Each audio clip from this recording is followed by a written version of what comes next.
Thales theorem. क्या पढ़ना है? तो चलिए देखते हैं अपने थेल्स थ्योरम को जो आपके सामने लिखा गया है। तो देखें आज हम लोग को क्या करना है। आज सबसे इम्पोर्टेंट जो अपने क्लास 10th की थ्योरम है उसी थ्योरम को सीखना है, जिसका नाम है सबसे ऊपर लिखा गया थेल्स थ्योरम। उसको बीपीटी भी कहा जाता है, बेसिकल प्रोपोर्शनल थ्योरम भी कहा जाता है। उसे हिंदी में आधारभूत समानुपातिकता प्रमेय कहा जाता है और इसे प्रमेय 6.1 मतलब थ्योरम 6.1 भी कहा जाता है। तो पहले तो जो परीक्षा में आएगा क्वेश्चन, वह क्वेश्चन इस तीनों में से अगर डायरेक्टली कर दिया कि सिद्ध कीजिए प्रमेय 6.1, तब भी आपको पूरा हिंदी लिखकर तब लगाना होगा। फिलहाल हिंदी आपको दिया रहेगा वो थेल्स थ्योरम ओनली क्या है। लिखा है किसी त्रिभुज में एक भुजा के समांतर अन्य दो भुजाओं को प्रच्छेद करती हुई खींची गई रेखा दोनों भुजाओं को समान अनुपात में बांटती है या समान अनुपात में विभाजित करती है। इसका मतलब यहाँ हम क्या करेंगे, त्रिभुज बनाएंगे और त्रिभुज में जो BC के समांतर DE खींचेंगे और जो आपकी BC है वो DE के समांतर है, या आपके क्वेश्चन में दिया है। यहाँ देखिए गिवन पॉइंट जो लिखा गया एक त्रिभुज BC है जिसमें DE समांतर BC है। क्या सिद्ध करना है? AD upon DB equal to AE upon EC है। यहाँ पे वही लिखा गया है। आपको रचना क्या करना है, बिंदु D को E और B को E से तथा मिलाया तथा EM लंब है DB पर और DN लंब है EC पर। यानी कि ये लंब खींचा गया है, DE का दिया AD पर लंब कर दिया गया है, ये दोनों लंब खींचा गया है। अब हम क्या करेंगे, मेन काम करेंगे जो उपपत्ति का है। देखिए यहाँ पर त्रिभुजों को अलग अलग दर्शाने की भी कोशिश किया गया है। डायरेक्टली मैंने क्या लिखा है, एरिया ऑफ ट्रायंगल ADE का ट्रायंगल एरिया निकालेंगे तो आधार की ऊंचाई त्रिभुज का क्षेत्रफल होता है 1/2 आधार की ऊंचाई, आधार में AD और ऊंचाई में E, देखिए 1/2 आधार बड़ी ऊंचाई। ठीक उसी तरह से हमें DB चाहिए था, तो DB में ये त्रिभुज आपका होगा EDB, इसमें भी लंब वही होगा जो आपका छोटे त्रिभुज में लंब था, वही आपका बड़े वाले त्रिभुज में भी लंब है। तो आप क्या करेंगे, 1/2 आधार आपका ये होगा, ऊंचाई में EM है वो देखिए EM करेगा 1/2 से करेगा, हमारा बचेगा जो यहाँ पे लिख दिया गया आपका AD अपॉन DB, ये बच गया। यही आधा हमारा सिद्ध करने वाले पॉइंट में आ गया। अब क्या करेंगे हम, पुनः इधर से आप AE चाहते हैं तो फिर इसी त्रिभुज को आप लिखेंगे और ये वाले त्रिभुज के लिए आप क्या करेंगे, EC आप प्राप्त करेंगे।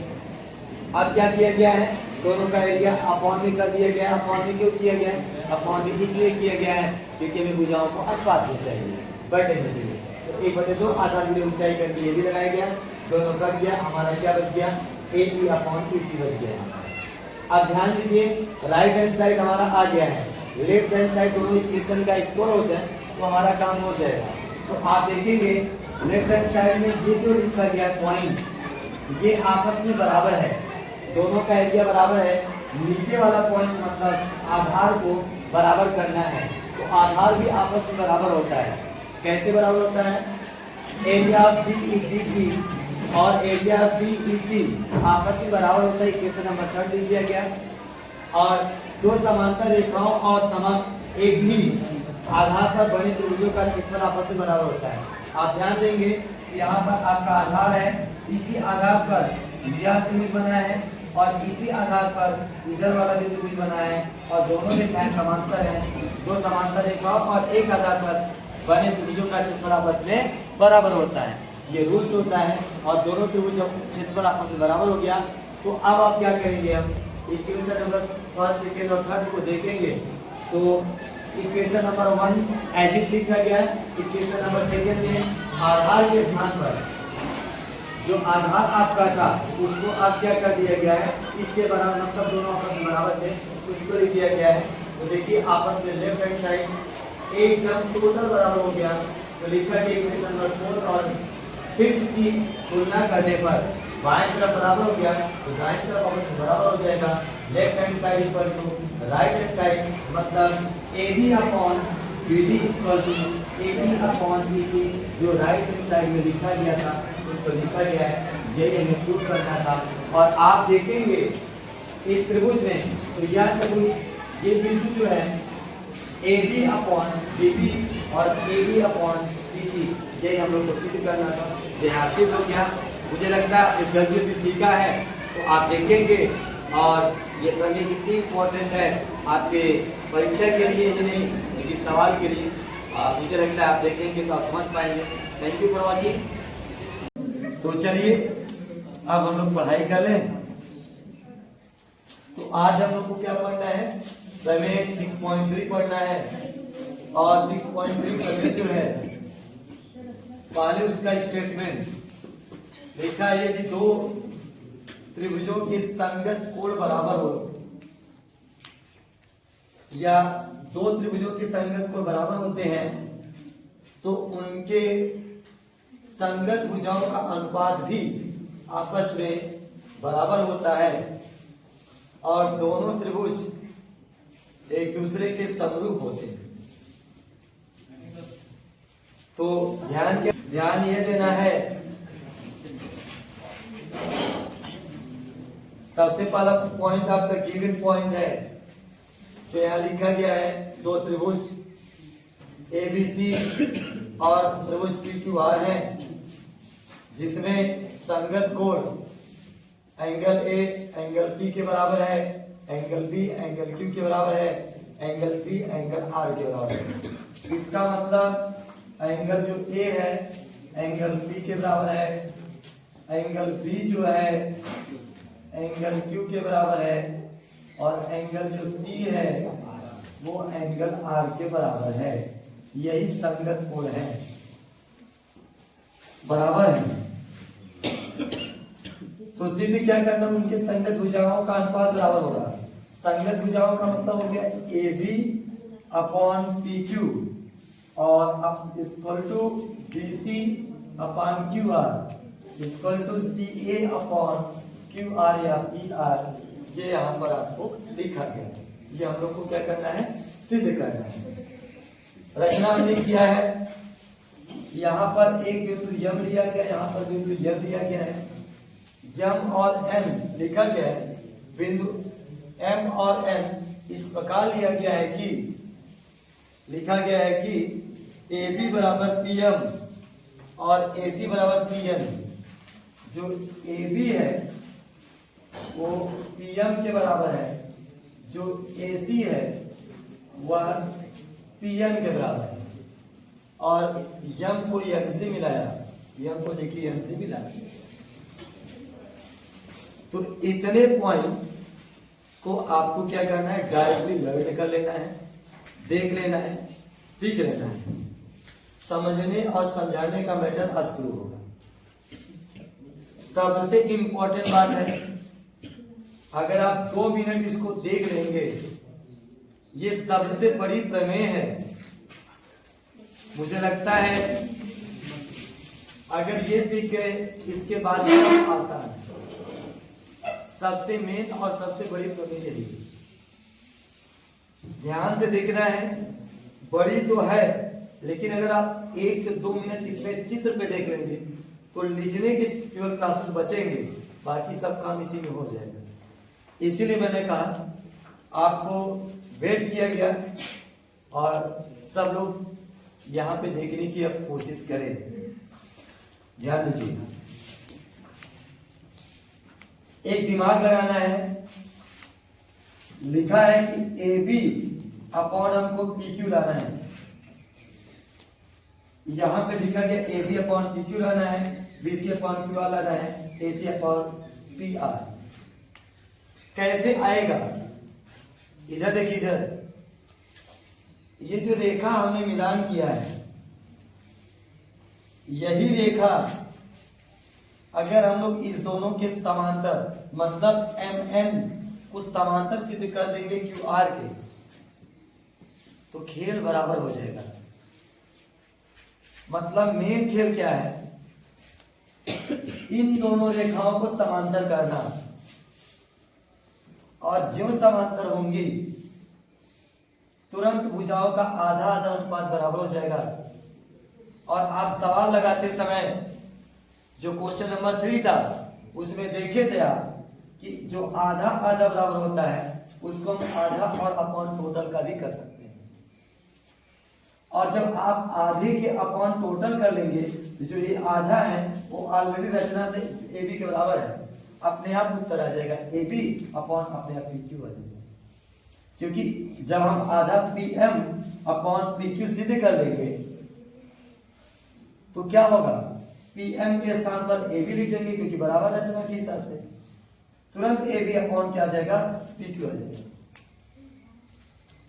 मेन उद्देश्य इस सवाल में ये नहीं है कि अपॉन करना, मेन उद्देश्य इस दोनों रेखा को क्या करना, समांतर करना। और समांतर कब होंगी ये दोनों रेखाएं, समांतर तब होंगी, ध्यान दीजिए यहाँ पे, जब ये दोनों एंगल इक्वल हो जाएंगे।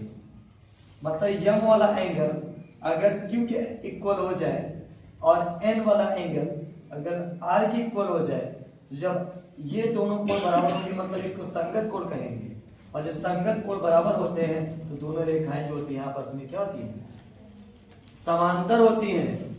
क्योंकि समांतर रेखा को जब तिर्यक रेखा काटती है तो संगत कोण आपस में बराबर होते हैं। खेल क्या है, खेल है कि ये दोनों कोण बराबर कर देंगे, ये दोनों समांतर हो जाएंगे। ये दोनों कोण बराबर करने के लिए इंपॉर्टेंट रोल क्या होगा, आपको इंपॉर्टेंट रोल ये अदा करना है कि जो हमारे छोटे छोटे त्रिभुज हैं, जो हमारे छोटे छोटे त्रिभुज हैं, इस दोनों त्रिभुज को सर्वांगसम सिद्ध करना होगा। क्या सिद्ध करना होगा, सर्वांगसम। यदि दोनों त्रिभुज को हम लोग सर्वांगसम सिद्ध कर लेंगे तो हम लोग को अच्छी तरह से पता है कि दो त्रिभुज सर्वांगसम हुए तो उनके एंगल आपस में क्या हो जाएंगे, बराबर। जब B वाला एंगल M के बराबर हो जाएगा और B वाला एंगल Q के भी बराबर है, ये आपका यहां दिया है। इसका मतलब जब B वाला M और B वाला Q के बराबर है तो Q और M आपस में बराबर होते हैं। खेल आपका खत्म हो गया, अब लिखना बाकी है। पहला उद्देश्य क्या हुआ, पहला उद्देश्य हुआ इन दोनों त्रिभुजों को सर्वांगसम सिद्ध करना। फिर दूसरा उद्देश्य क्या होगा, ये दोनों कोण बराबर करना। फिर तीसरा उद्देश्य क्या होगा, कोण बराबर होते ही ये दोनों आपस में हो जाएंगे समांतर। और समांतर हो जाएंगे जब एक त्रिभुज में कोई दो एक दूसरे के समांतर होती है रेखा, तो थेल्स प्रमेय लागू हो जाता है और भुजाओं का आधा आधा अनुपात आपस में बराबर हो जाएगा। क्वेश्चन लग करके तैयार हो जाएगा, मतलब प्रमेय क्या हो जाएगी, सिद्ध हो जाएगी। तो हमें क्या करना चाहिए, सबसे पहले उत्पत्ति में सबसे पहले क्या लिखना चाहिए, दोनों त्रिभुजों का नाम लिखना चाहिए, A B C और ट्रायंगल P M N में।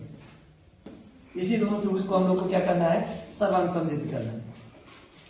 सिंपल सी बात है, A और P बराबर है, ऑलरेडी आपके यहां पर गिवन पॉइंट में angle A is equal to angle P, ये आपका क्या है, दिया है। कोई दिक्कत, बात समझ में आ गई।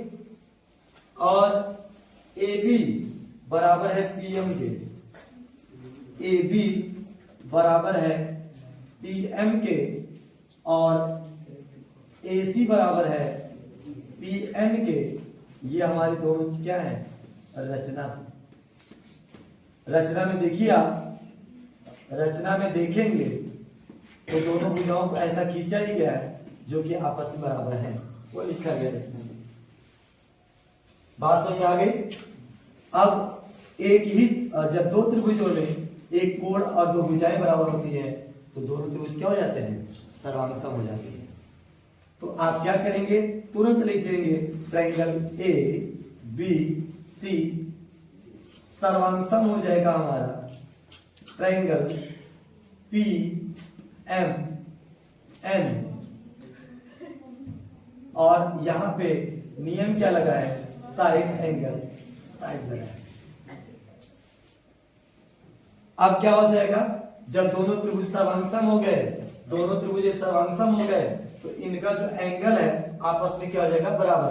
ये तो ऑलरेडी बराबर था, और अब बी वाला आपकी यम के बराबर हो जाएगा, और सी वाला किसके बराबर हो जाएगा, यम के बराबर हो जाएगा। कौन कौन बराबर हुआ, एंगल बी बराबर हो गया एंगल एम के, और एंगल सी बराबर हो जाएगा एंगल एन के। ये हो जाएगा किससे हो जाएगा भाई, सीपी सीटी से। सीपी सीटी का फुल फॉर्म सबको पता है ना, क्या होता है बताइए, correspondence part of congruent triangle, सर्वांगसम त्रिभुज की संगत भाग, या संगत भाग का मतलब चाहे भुजा हो चाहे कोण। तो एंगल बराबर हुआ, ध्यान दीजिए, एंगल भी एंगल यम के बराबर हुआ। एक सर्कल बना लेते हैं और इसको भी एक सर्कल बना लेते हैं, ठीक है। इसको ऐसे बनाते हैं 1, इसको बना लेते हैं 2। ध्यान दीजिए, आपको क्या ध्यान देना है, हमने देखा बी वाला एम के बराबर है, और बी वाला एंगल आपके क्यू के भी बराबर था, बी वाला एंगल क्यू के भी बराबर था। तो हम देख लेंगे ये दोनों बी वाला बराबर हो गया, तो हम एम और क्यू को बराबर कर सकते हैं। ये कहां से लाया गया है, ये दिया है, ये दिया है, तो एंगल यम जो होगा एंगल क्यू के बराबर हो जाएगा। ये इक्वेशन नंबर हम 3 बना सकते हैं। इसी तरह से जो सी है वो आर के बराबर है, यहां पर एंगल सी जो एंगल आर के बराबर है, ये आपके दिया गया है, ये दिए गए पॉइंट में है। और सी देखिए, यहां पर सी आपका यन के बराबर था, तो आप लिख देंगे यन वाला जो होगा वो आर के बराबर हो जाएगा। तो एंगल एन जो होगा एंगल इक्वल टू हो जाएगा एंगल आर। जब लेफ्ट साइड इक्वल है तो राइट साइड इक्वल हो जाएगा। इसको इक्वेशन नंबर 4 बना लेते हैं। ध्यान दीजिए, मेन काम हो गया। एंगल जो यम है अब वो क्यू के बराबर हो गया, देखिए, और एंगल जो एन है वह किसके बराबर हो गया, आर के बराबर हो गया ना, दोनों बराबर हो गया। अब ये दोनों क्या है, इक्वेशन नंबर 3 और इक्वेशन नंबर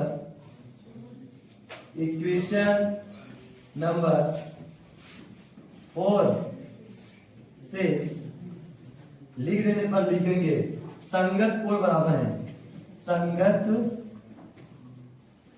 कोण बराबर है, और संगत कोण बराबर होते हैं तो ये दोनों रेखा क्या हो जाएगी, समांतर हो जाएगी। दोनों रेखा क्या हो जाएगी, समांतर। तो अब लिख देंगे रेखा यम यन समांतर हो जाएगी किसके, रेखा किसके बराबर हो जाएगी, क्यू आर। ये आपका समांतर हो गई। अब आप देख लेंगे, यहां पे लिखते हैं, ध्यान दीजिए, त्रिभुज का नाम लिख दीजिए, ये बड़े वाले त्रिभुज का नाम, जिसमें वह आपकी समांतर है रेखा पी क्यू आर में। क्या लिखेंगे, ट्रायंगल पी क्यू आर में कौन सी रेखा किसके समांतर है, यम यन समांतर है इसके क्यू आर के। और जब ऐसा समांतर होता है तो लिखेंगे थेल्स प्रमेय से। क्या लिख देंगे, बीपीटी से लिख दें, या लिख देंगे थेल्स प्रमेय से, तो थेस प्रमेय से क्या लिखेंगे आप? थेस प्रमेय से कैसे लिखेंगे बताइए? PM अपॉन MQ ये लिखेंगे। कैसे लिखेंगे बोलिए आप लोग? PM upon MQ is equal to क्या होगा? PN upon NR। हमने कहा था जो सवाल लगा था ऐसे था, तो अगर आपको चाहिए क्या पूरी बड़ी भुजा चाहिए तो आपको क्या करना चाहिए? पहले उसको क्या करते हैं हम? उल्टा कर देते हैं, मतलब व्युत्क्रम कर देते हैं। क्या करते हैं? व्युत्क्रम। व्युत्क्रम करेंगे क्या हो जाएगा? MQ अपॉन PM हो जाएगा is equal to NR upon PN हो जाएगा। अब आप क्या करेंगे? MQ के स्थान पर यहां लिख देंगे व्युत्क्रम करने पर, व्युत्क्रम करने पर ध्यान दीजिए, या तो दोनों तरफ 1 जोड़ दीजिए, उससे भी सवाल लग जाएगा, या तो फिर आप MQ के स्थान पर और NR के स्थान पर, ध्यान दीजिए इसमें, MQ के स्थान पर PQ माइनस क्या लिख सकते हैं? PM। क्या लिख सकते हैं? PQ माइनस PM लिख सकते हैं, और PM को आधा आधा दोनों के बटे में लिख देंगे इज इक्वल टू NR। ध्यान दीजिए NR के स्थान पर हम क्या लिख सकते हैं? PR minus PM। क्या लिख सकते हैं? PR माइनस PN लिख देंगे, अपॉन में PN और अपॉन में PN लिख देंगे। आप देखेंगे ये कटेगा, -1 होगा, ये कटेगा, -1 होगा, और -1 इधर जाएगा तो प्लस हो जाएगा आपका, तो 1 वाले को भी काट देगा, अर्थात आपका PQ बटे PM is equal to PR upon PN बचेगा, क्योंकि 1 वाले को भी काट देगा, ये उधर जाएगा तो आपका क्या हो जाएगा? प्लस हो जाएगा, कट जाएगा। फिर इसका व्युत्क्रम कर दीजिए आप, व्युत्क्रम करने पर, और व्युत्क्रम कर देंगे तो ध्यान दीजिए PM अपॉन PQ हो जाएगा, और PN अपॉन PR हो जाएगा। अब देखेंगे क्या देखना है? PM और PN को, यहां देखिए जो आपका PM है, यहां देखिए जो आपका PM है वह AB के बराबर रचना से, और जो PN है वह AC के बराबर है। मतलब जहां PM है वहां AB लिख सकते हैं, जहां PM है वहां AB लिख सकते हैं, और जहां PN है वहां AC लिख सकते हैं। तो PM के साथ हम क्या लिख दें? AB लिख देंगे, अपॉन में PQ सही है, और PN के स्थान पर AC लिख देंगे, अपॉन में PR सही है। यहाँ कोष्टक में लिख देंगे PM बराबर AB और PN बराबर AC रचना से रखने पर। अब ध्यान दीजिए AB अपॉन PQ और AC अपॉन PR यहाँ पर है, AB upon PQ AC upon PR, जो आपको लाना था तो बराबर हो गया। इसी प्रकार से लिख करके आप तीनों बराबर कर देंगे, क्योंकि इतना बड़ा प्रोसेस फिर आपको करना पड़ेगा, लेकिन आपको यही लिखना पड़ेगा इसी प्रकार से। क्या लिख देंगे? इसी प्रकार से लिख करके आपको क्या करना होगा? सबको बराबर करना होगा कि AB अपॉन PQ बराबर BC upon QR equal to AC upon PR। यही आपको प्रूफ करना था। और जब दो त्रिभुजों के संगत कोण बराबर होते हैं और संगत भुजाएं भी समानुपातिक होती हैं, तो दोनों त्रिभुज क्या होते हैं, समरूप भी होते हैं। आप यहाँ पे लिख सकते हैं ट्रायंगल ABC समरूप हो जाएगा ट्रायंगल PQRK। ये भी आपको क्या कर देना होगा, प्रूव कर देना। ये पूरा आपकी प्रमेय थी। मैंने बोला था कि सबसे बड़ी प्रमेय है। आप इसको क्या करेंगे, बहुत मेहनत से सीखेंगे ताकि आज ही तैयार हो जाए। तो आप इसको लिख लेंगे, देख लेंगे और पॉज करके जहां नहीं समझ में आता है उसको आप समझने की कोशिश करेंगे तो सब समझ में आ जाएगा। और ये सबसे महत्वपूर्ण थी। इसके बाद एक और प्रमेय पढ़ना होगा जो महत्वपूर्ण है, बाकी सब आप जान जाएंगे। Thank you for watching. हम मिलते हैं नेक्स्ट प्रमेय के साथ। 6.1, 6.2, 6.3, 6.4 और 6.5 अभी इस समय आपके सामने लिखी गई। इससे पहले वाली जितनी भी प्रमेय का नाम मैंने लिया वो ऑलरेडी उपलब्ध है, आप जा करके देख सकते हैं, समझ सकते हैं। और इस बात के लिए आप देखें एकदम फुल टारगेट बना करके कि हमारी परीक्षा में आने जा रहा है और हम उसको बखूबी अच्छे से तैयार कर लें। तो 6.5 में आपको स्टेटमेंट दिया है। क्या स्टेटमेंट दिया है कि यदि एक त्रिभुज का एक कोण दूसरे त्रिभुज के संगत एक कोण के बराबर हो और कोण को बनाने वाली या आंतरिक करने वाली संगत भुजाओं का अनुपात बराबर है तो दोनों त्रिभुज समरूप होते हैं। ये स्टेटमेंट है। दिया क्या है, दो त्रिभुज है, दोनों त्रिभुज ABC और PQR मैंने बनाया और उनके कोण संगत का मतलब एंगल A एंगल B के बराबर है। उनके कोण को बनाने वाली भुजा मतलब AB अपॉन PQ और AC अपॉन PR आपस में एक आनुपातिक है। और प्रूफ करना है कि ट्रायंगल ABC समरूप होगा ट्रायंगल PQR के, और यही हम लोग को प्रूफ करना है। कंस्ट्रक्शन में क्या है, बिंदु M और बिंदु N को इस प्रकार लिया कि AB इक्वल टू PM और है और AC इक्वल टू PM तथा बिंदु M को बिंदु N से मिलाया। ये हमारी रचना है। ध्यान देना है कि यहाँ पे AB PM के बराबर है और AC PN के बराबर है। अगर 1 मिनट ध्यान से देखेंगे तो ये सवाल अपने आप लग जाएगा। 1 मिनट वो कौन सा है, वो देखिए इंपॉर्टेंट क्या है। जब इस छोटे त्रिभुज को हमें बड़े त्रिभुज के समरूप सिद्ध करना है, ध्यान दीजिए जब हम लोग 6.3 कर रहे थे, प्रमेय 6.3 कर रहे थे, तो इस छोटे वाले त्रिभुज को इसके सर्वांगसम से किए थे ना।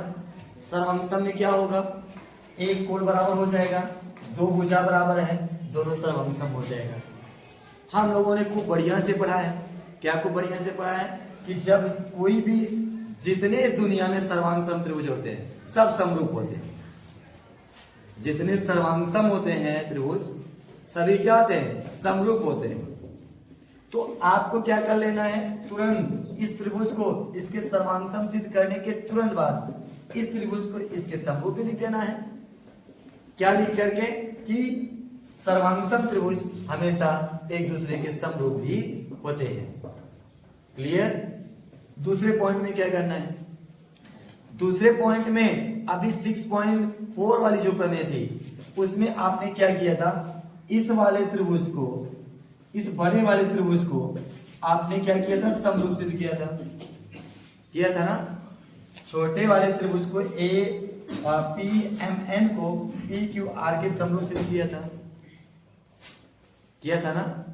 जब आप इस दोनों को समरूप सिद्ध कर देंगे तो ये त्रिभुज इसके समरूप है और ये त्रिभुज इसके समरूप है, तो ये आपस में दोनों समरूप हो जाएंगे। तो यहां से करना है, ये मेन टारगेट होता है। जब इंसान अपने माइंड में कोई चीज फीड कर लेगा तो उसको सॉल्व करना आसान होगा। अब लिखना बाकी है।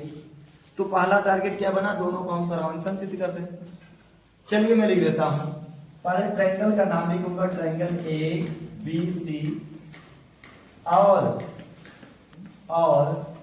ट्रायंगल PMN में क्या करना है, आपने देखा है कि angle A equal to angle P है, यह ऑलरेडी क्या है, दिया है, आप समझ गए होंगे। और ए बी पी एम के बराबर है, भुजा ए बी बराबर है पी एन के। ये किससे है, रचना से है। और इसी तरह से ए सी जो है आपके पी, सॉरी ये आपका पी एम है, ये और ये पी एन, ये आपकी क्या है, रचना से। ए बी पी एम के बराबर है रचना से, ए सी पी एन के बराबर ए बी रचना से है। तो दो भुजा बराबर हो गए एक कोण, मतलब दो त्रिभुज में दो भुजा और एक कोण बराबर हो गए, तो दोनों त्रिभुज क्या हो जाएंगे, सर्वांग सम हो जाएंगे।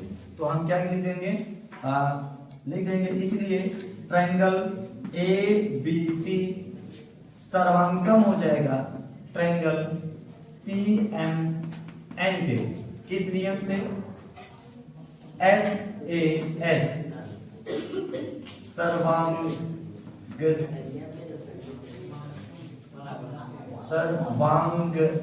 समता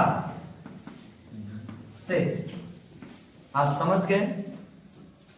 अब जब दो त्रिभुज सर्वांग सम होते हैं, मैंने यही बोला कि दोनों समरूप भी होते हैं, तो आप लिख देंगे, इसलिए ट्रायंगल ए बी सी समरूप भी होगा ट्रायंगल पी एम एन।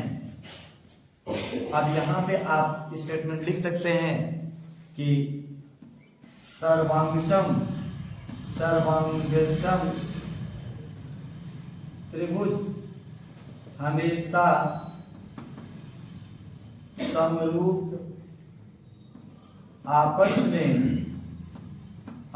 में समरूप भी होते हैं।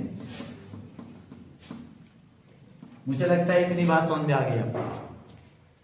ये आपका इक्वेशन भी बना लीजिए, पहला इक्वेशन है ये फर्स्ट आपका इक्वेशन है, ठीक। अब दूसरे स्टेप में चलते हैं। दूसरे स्टेप में क्या चलते हैं,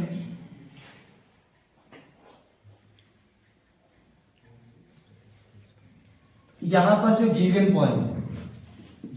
पॉइंट है उसको लिख लेते हैं। गिवन पॉइंट में लिखा है A B upon P Q is equal to A C upon P R. ये ऑलरेडी गिवन पॉइंट है, आप समझ गए। गिवन मतलब वो दिया गया है, कोई दिक्कत नहीं है, एकदम सिंपल सी बात है। इसी को रिप्लेस कर दीजिए। कैसे रिप्लेस करेंगे, ए बी के स्थान पे क्या लिखे बताइए। ए बी के स्थान पर आप पी एम लिखेंगे अपॉन पी क्यू, तो रहने दीजिए। ए सी के स्थान बताइए, पी एन लिखेंगे, कोई दिक्कत नहीं है, अपॉन में पी आर लिखेंगे, आप समझ गए होंगे।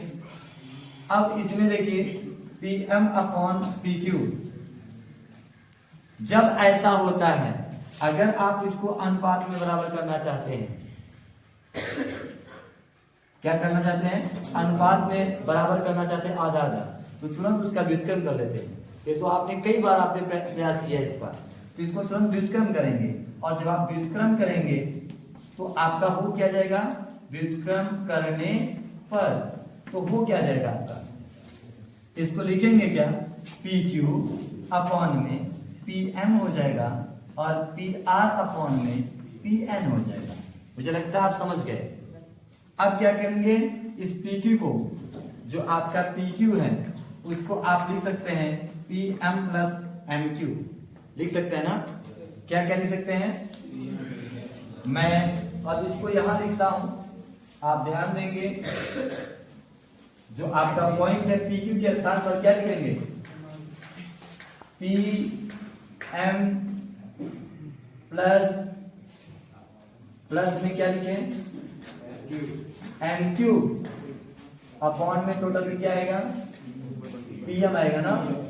तो आप पीएम में टोटल लिख देंगे, पीएम है इज इक्वल टू ऐसे, पी आर के स्थान बताइए मिस्टर, पी आर के स्थान बताइए, पी आर के स्थान पे क्या होगा, P N plus N R, P N plus P N R होगा, अपॉन में क्या लिखेंगे पी एन। अब इसको अलग अलग कर देंगे तो ये भाग देने पे कट जाएगा।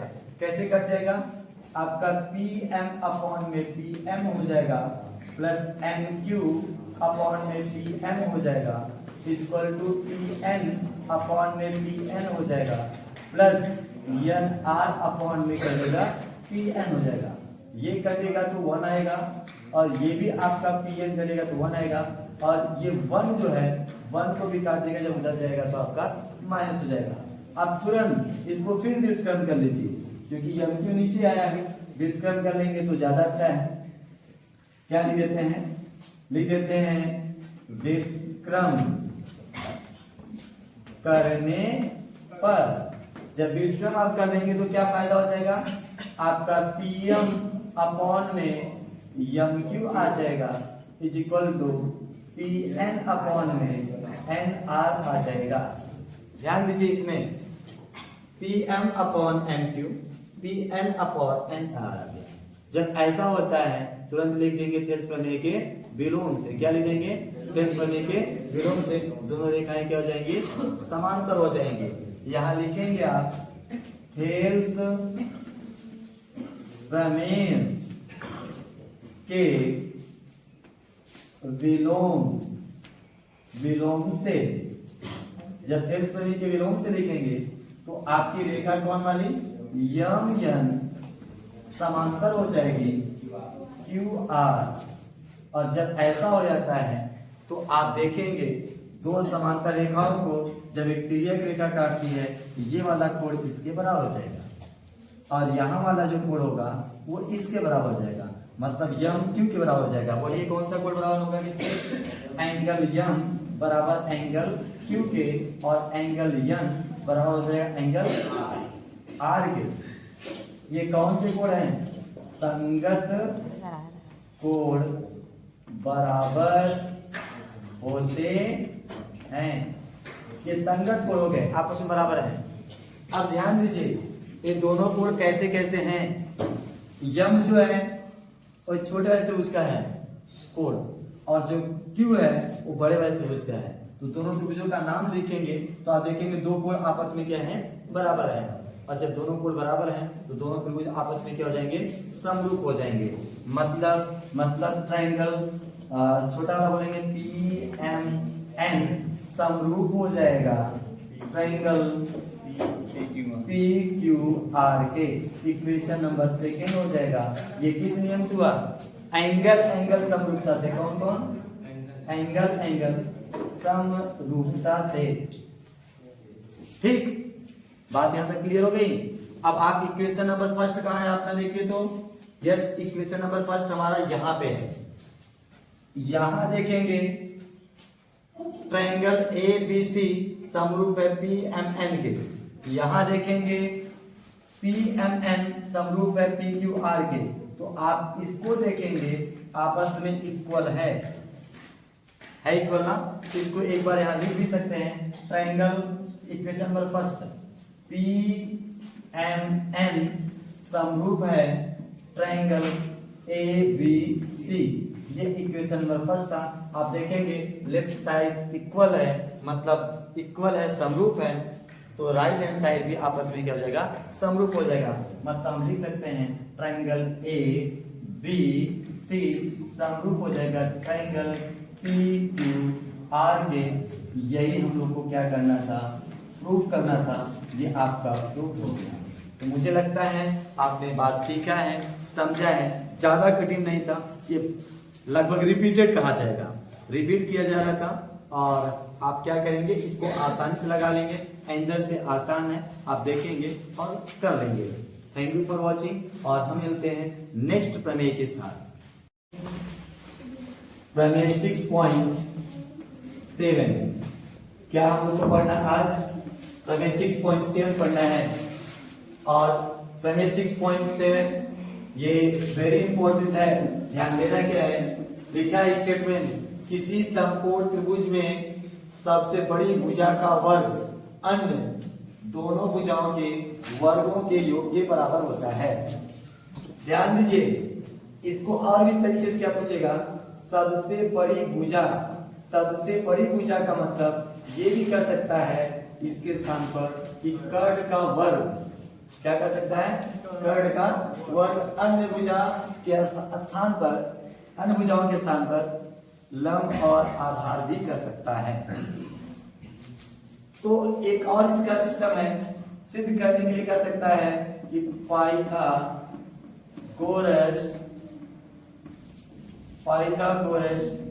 प्रमेय सिद्ध कीजिए। मतलब इतना केवल लिख देगा कि पाइथागोरस प्रमेय सिद्ध करिए, तो आपको स्टेटमेंट भी लिखना पड़ेगा। तो आप समझ गए कि इसको पूछने का तरीका 3 हो सकता है और आप लगाएंगे कैसे। ध्यान दीजिए, सबसे पहला काम दिया गया है, गिवन पॉइंट में क्या है, एक समकोण त्रिभुज एबीसी है जिसमें बी 90 अंश यहाँ दिखाया गया है। टू प्रूव करना है एसी का स्क्वायर, एसी सबसे बड़ी भुजा है, एबी का स्क्वायर मतलब ये भुजा प्लस बीसी का स्क्वायर, ये आपका योगफल करने पर बराबर होगा। कंस्ट्रक्शन में क्या किया गया है, बी से लंब खींच दिया गया डी, मतलब डी एसी पर जो यहाँ लिखा है। अब हम चलते हैं प्रूफ करते हैं। ध्यान दीजिए, हमने क्या बताया, इस छोटे वाले त्रिभुज को बड़े वाले त्रिभुज के समरूप सिद्ध कर देना है, या बड़े वाले को त्रिभुज के समरूप ये छोटे वाले को सिद्ध करना है। दोनों का नाम A B C, triangle ABC और ट्रायंगल आपका ए डी बी। ए पहले आ रहा तो ए इसमें पहले लिखेंगे, आप इतना ध्यान देंगे। एंगल ए के बराबर हो जाएगा क्योंकि कॉमन है, उभयनिष्ठ है। एंगल ए बी सी बराबर एंगल ए डी बी, आप देखेंगे ये भी 90 अंश का है और यहाँ पर भी 90 अंश का है, तो दोनों 90 अंश के हैं इसलिए आपका इक्वल हो जाएगा।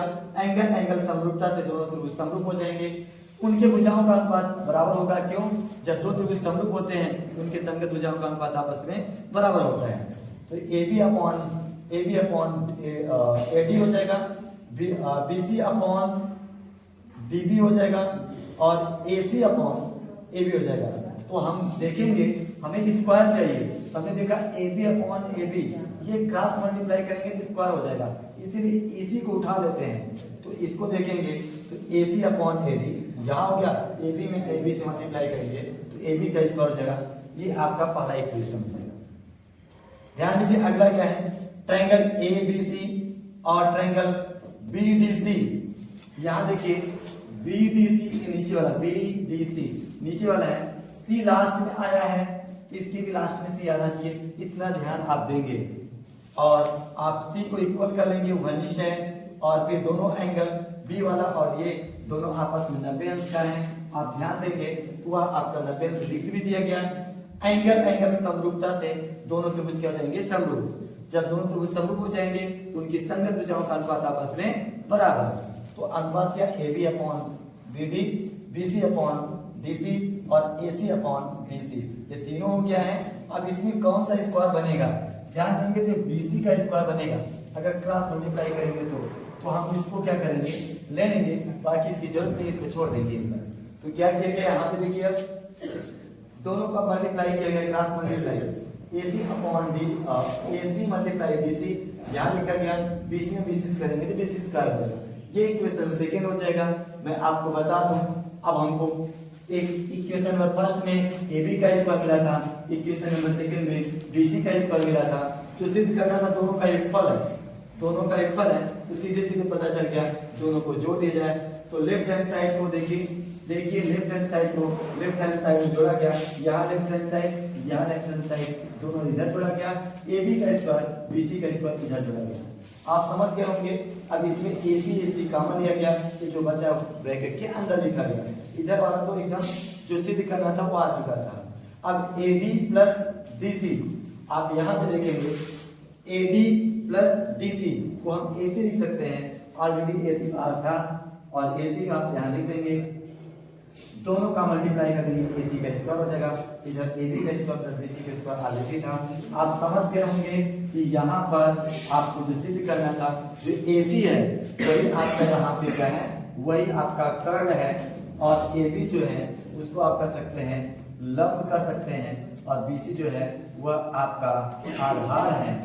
ये तीनों भुजाओं की बात करें तो इनका कर्ण का वर्ग लंब के वर्ग प्लस आधार के वर्ग के बराबर होता है, जो यहाँ पे सिद्ध हो गया। मुझे लगता है आपने सीख लिया है, समझ लिया है। थोड़ा जल्दी जल्दी बताया गया है, आपको क्या करना है, अगर आपको लिखना है तो वीडियो को पॉज कर करके आप लिख लेंगे और समझ लेंगे। ये बहुत इंपॉर्टेंट प्रमेय है, ये कहीं कहीं पूछी जाती है। Thank you for watching.